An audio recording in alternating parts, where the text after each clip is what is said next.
இந்த ஓவியம் காலியா இருக்கு. இதுல தானே இந்திராவதியோட ஓவியம் இருந்துச்சு.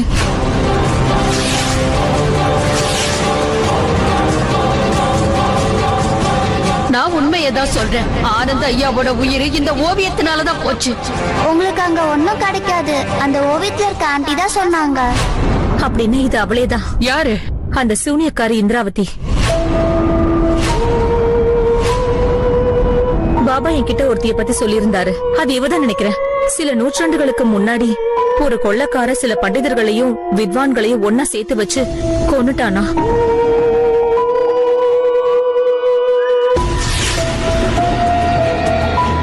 ஒரு விஷயம் ஞாபகம் வச்சுக்கோமா, அந்த ஆயுதத்துல அவளுடைய ரத்தம் படவே கூடாது.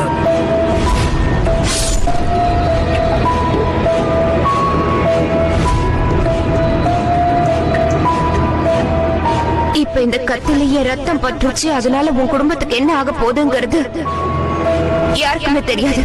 ஒரு நிமிஷம், இப்பதான் எனக்கு எல்லா விஷயமே புரியுது. அந்த அகோரி பாபா கத்தியில ரத்தம் பட்டுச்சுன்னா என்ன ஆகும்னு தெரியாதுன்னு சொன்னாரு. மோகினியோட ரத்தம் அந்த கத்தியில பட்டதுனால இப்ப இவளுக்கு உயிர் வந்திருக்குன்னு நினைக்கிறேன்.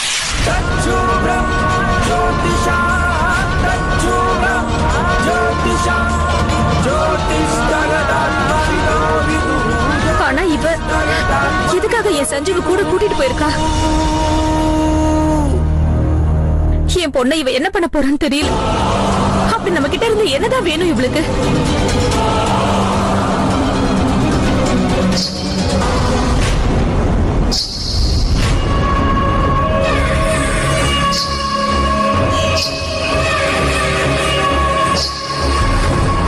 இந்திராவதி, இது நீதான்னு எனக்கு நல்லா தெரியும். நாங்க உனக்கு என்ன பாவம் செஞ்சோம்? உனக்கு அப்படி என்னதான் வேணும்? எங்க முன்னாடி வந்து கேளு.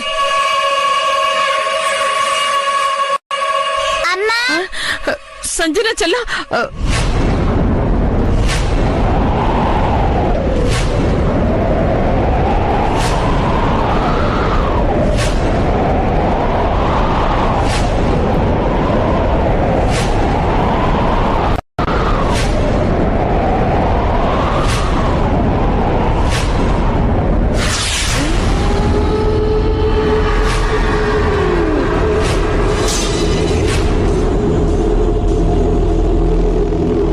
சஞ்சனா, உன் குடும்பத்துல இருக்கிற எல்லார்கிட்டையும் நான் கண்டிப்பா பேசியே ஆகணும். நீ இப்ப உன்னோட ரூமுக்கு போய் கொஞ்ச நேரம் ஓய்வு எடுத்துக்கோ. அப்புறம் நீ எதுக்கும் பயப்படக்கூடாது.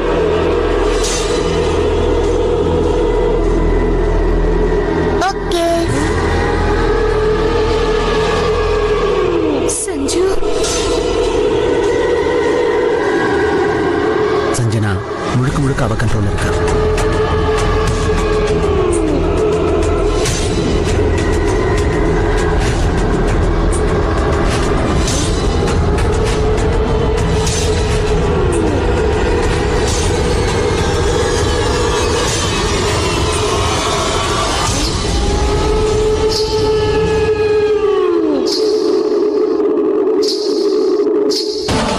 ஜெய் துர்கா தேவி.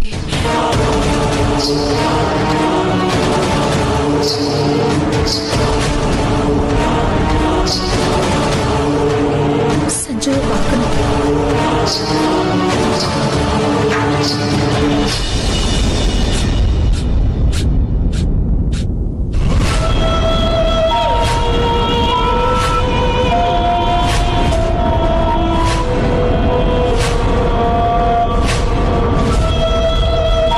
சஞ்சனாவை பத்தி நீங்க கவலைப்படாதீங்க. அவளுக்கு எந்த பிரச்சனையும் இல்ல.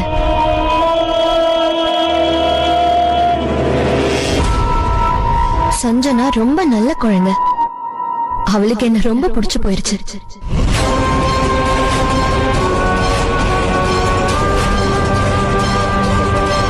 என்னை விட்டுட்டு அவளால கொஞ்ச நேரம் கூட இருக்க முடியாது. உங்களுக்கு என்னதான் வேணும்? உங்க எல்லாரோட நம்பிக்கை மட்டும்தான் வேணும் சீமா. நம்பிக்கையா? எப்படிப்பட்ட நம்பிக்கை? உங்களுக்கு நான் சொல்றது புரியல. நான் புரிய வைக்கிறேன். எனக்கு வேண்டியதெல்லாம் நீங்க எல்லாருமே என்ன நம்பணும். அந்த நம்பிக்கைக்கு பதிலா உங்க குடும்பத்துல இருக்கிற எல்லாரையும் எல்லா பிரச்சனையில இருந்தும் நான் காப்பாத்துவேன்.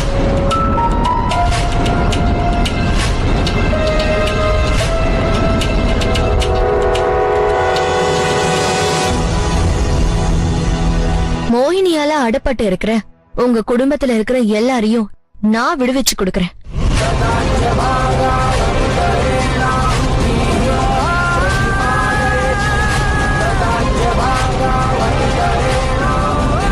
என்னால நிச்சயமா இத செஞ்சு கொடுக்க முடியும்.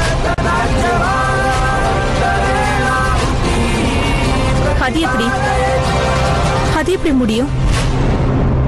பல வருஷங்களுக்கு முன்னாடி என்னோட உயிரை அந்த கத்தியில தான் அடிச்சு வச்சிருந்தாங்க.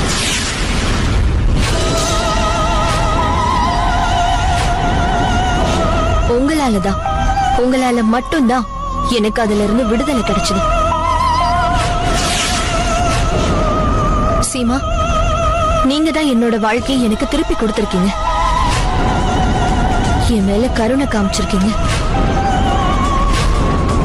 அதுக்கு பதிலா நான் உங்களுக்குன்னு ஏதாவது செய்யணும்னு நினைக்கிறேன்.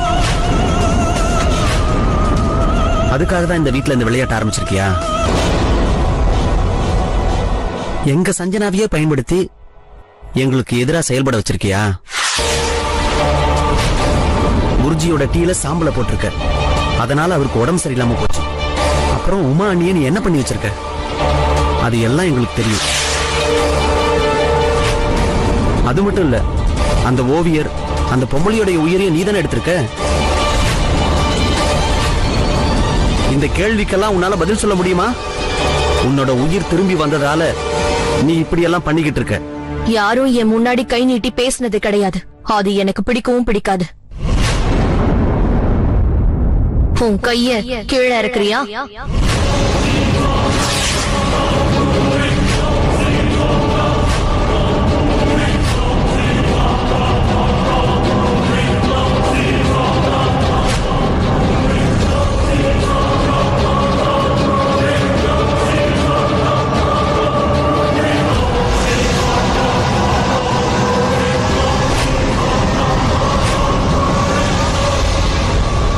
நான் உங்ககிட்ட சமாதானமா பேசிக்கிட்டு இருக்கேன்.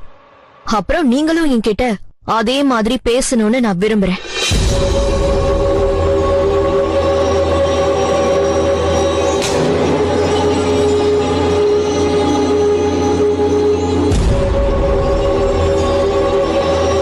எனக்கு தெரியும்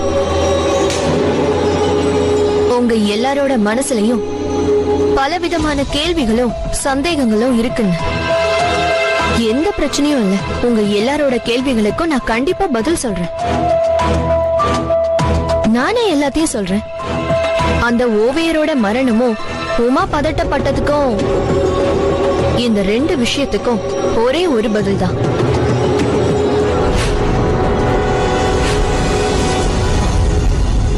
எப்போ மோகினியோட ரத்தம் அந்த கத்தியில பட்டுச்சோ அந்த நிமிஷமே எனக்கு உயிர் வந்துச்சு.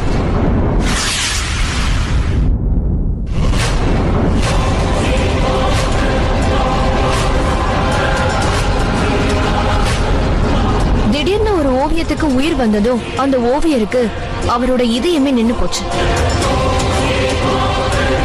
நான் ஒண்ணு அவரை கொலை பண்ணல.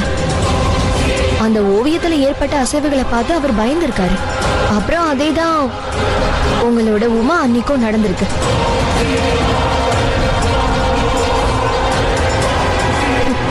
அதுக்கப்புறம் அந்த பொம்பளை அவ தேவையில்லாம என்னை பத்தி தப்பு தப்பா பேசினா, என்ன அபசகுனின்னு சொன்னா. அவ அப்படி சொன்னதுனால நான் அவளை பழி வாங்கிட்டேன்.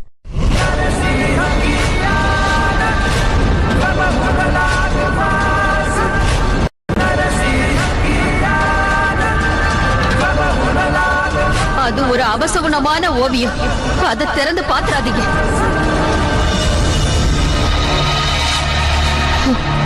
ஆனா அந்த பொம்பளைய பத்தி இப்ப எதுக்காக நான் உங்ககிட்ட பேசணும்? அந்த பொம்பளைக்கும் உங்களுக்கும் எந்த விதமான சம்பந்தமும் இல்ல.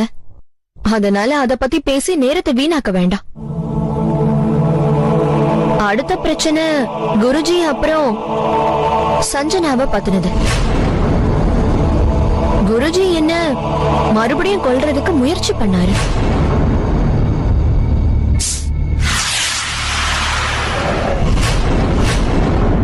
அப்புறம் சஞ்சனாவுக்கு என்ன பத்தின உண்மை தெரிஞ்சு போச்சு.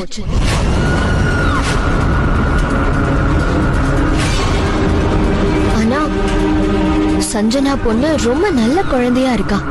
நான் அவகிட்ட போய் என்னோட மந்திரங்களை பயன்படுத்தி நான் அவளை கொலை பண்ணி என்ன செய்ய போறேன்னு சொல்லுங்க. அதனாலதான் நான் அவளை என்னோட தோழியா மாத்திக்கிட்டேன். அவளை என் கட்டுப்பாட்டுக்குள்ள கொண்டு வந்துட்டேன். அவளை எனக்கானவளா மாத்திக்கிட்டேன். ஆனா இந்திராவதி, அவ உங்களுக்காக என்னெல்லாம் பண்ணிருக்கான்னு தெரியுமா? அதெல்லாம் பரவாயில்லையா? நிர்மலாமா, தீய சக்தி நினைச்சா என்ன வேணும்னாலும் செய்ய முடியும். விதியும் அததானே செய்யுது. ஒருவேளை குருஜி என்ன மறுபடியும் கொல்ல நினைச்சது சஞ்சனாக்கு பிடிக்காம இருந்திருக்கலாம். அவ வயசுக்கு ஏத்த மாதிரியான யோசனைய அவ தேடி இருக்கா. குருஜியை தடுத்து நிறுத்த முயற்சி பண்ணிருக்கா. அது அவளா செஞ்சதுதான். அவளை பாராட்டியே ஆகணும். அவ செய்யற சில விஷயங்கள் அப்படி என்ன மாதிரியே இருக்கு.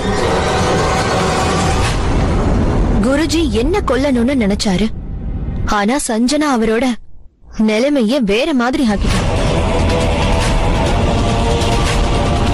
இங்க பாருங்க, நீங்க யாரும் எனக்கு எந்த பிரச்சனையும் கொடுக்காத வரைக்கும் என்னாலையும் உங்க யாருக்கும் எந்த பிரச்சனையும் வராது. இத நான் ஏன் சொல்றேன்னா, உங்க எல்லாருக்கும் நான் உதவி செய்யணும்னு நினைக்கிறேன். ஏன்னா உங்க எல்லாராலையும், முக்கியமா சீமாதான் எனக்கு இந்த மறு ஜென்மமே கிடைச்சிருக்கு. என்னால இப்பவும் உங்களை புரிஞ்சுக்க முடியல. ஏன் வலிய வந்து எங்களுக்கு உதவி செய்யணும்னு நினைக்கிறீங்க? தயவு செஞ்சு தெளிவா சொல்லிடுங்க.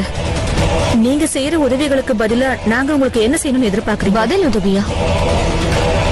இல்ல, அந்த மாதிரி நீங்க எனக்கு எதுவும் செய்ய வேண்டாம். ஒரு சின்ன வேண்டுகோள் மட்டும்தான் இருக்கு. நான் இப்ப உயிரோட இருக்கேன்ற ரகசியத்தை நீங்க உங்களுக்குள்ளேயே வச்சுக்கணும், அவ்வளவுதான்.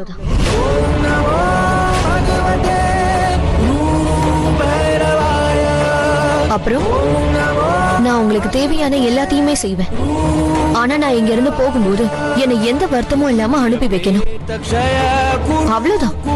அப்புறம் என்னோட வழி வேறையாயிடும். அதுக்கப்புறம் நம்ம ரெண்டு பேருமே எப்பவுமே சந்திச்சுக்க போறது கிடையாது. நிச்சயமா சந்திச்சுக்க மாட்டோம். சீமா, எனக்கு நல்லா தெரியும் உங்களோட கணவர் பிரேம் பரத்வாஜ், அப்புறம் உங்களோட தங்கச்சி ரோகிணி, அவங்களோட கணவர் சித்தார்த், அப்புறம் உங்களோட பொண்ணு அஞ்சலி, இவங்க எல்லாரும் மோகினியோட மாயத்தந்திரத்துல கைதியா இருக்காங்க.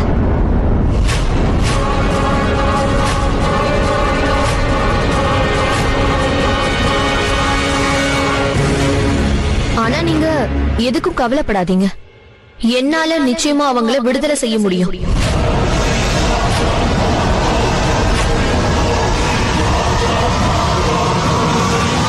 உங்க எல்லாரோட உதவிக்காகவும் என்னோட உயிரை திருப்பி கொடுத்ததுக்காகவும் உங்க வீட்டுல இருக்கிறவங்களோட உயிரை நான் திருப்பி கொடுக்கறேன்.